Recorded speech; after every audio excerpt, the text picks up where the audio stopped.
Sveikos, čia PTP, pasidaryk tai pati grožio dienoraščiai ir aš Rimantė Kulvinskytė. Šiandien gan neįprasta pamoka.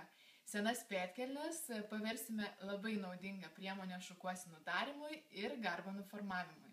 Taigi, nieko nelaukusios pradedame. Senas pėdkelnes, aš jau paskubėjau priekį ir nukirpau vieną klešnę.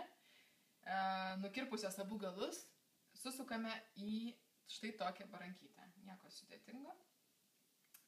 Jeigu jūsų plaukai trumpesni, tai jums barankytė turės būti mažesnė, jeigu plaukai ilgesni, didesnė. Tai aš dar naudosiu ir antrą klešnę.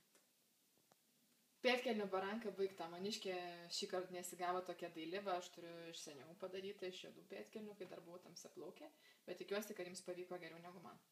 Iš karto nieko nelaukdamos pereikime prie šukuosenos, kurią darant labai pasitarnaus būtent ši pėdkelnių baranka. Susirišusios arklio uodegą norimoje vietoje, kur norisi, kad būtų kodelis, ant jos užmaukite pėdkelnių baranką. Plaukus šiek tiek pavelkite, bus lengviau šukuoti. Nutraukusios baranką iki plaukų galiukus apsukite aplink baranką tuo pačiu principu, kaip kad darėte sukdamos baranką iš pėdkelnių. Paslėpdamas vis galiukus, sukite baranką arčiau šaknų.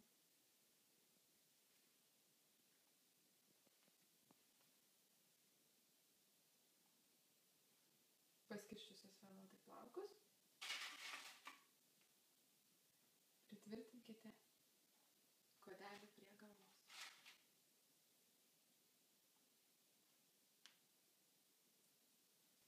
Pirmasis kodelis baigtas, dabar darysime antrą kodelį.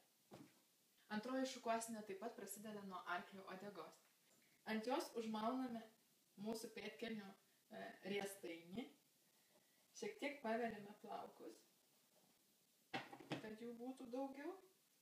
Padenkusios galvą, plaukus išskirstome tolygiai aplink kodelį, kad plaukai visiškai paslėptų mūsų pėdkelnę. Tai nebūtinai turi būti daroma tvarkingai.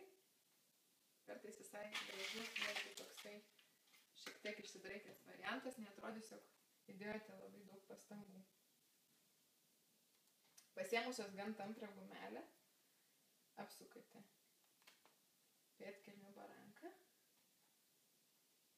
Kai riestainis jau plaukuose ir tvirtai yra laikomas gumelis, jau ką daryti su galais yra jūsų fantazijos reikalas. Jos galite aplinkui apsukti, galite sušiaušti ir supurkšti laku, žiūrint, ką norite daryti. Galite supinti kasą ir apsukti. Galite tiesiog paslėpti. Aš pabandysiu apsukti. Tiesiog paprastai, netvarkingai. Ir galiausiai pritvirtinsiu viską prie galvos.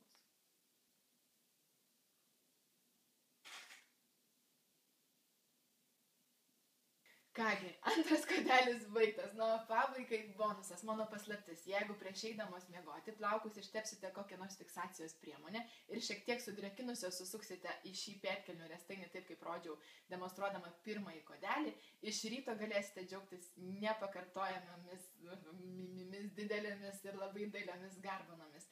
Ačiū, kad žiūrėjote, pasimatysime kitą savaitę. Ir nepamirškite, jeigu kas nors jūsų paklaus, kaip jums sekasi, sakykite, žinau, kaip išgražėjau, iki.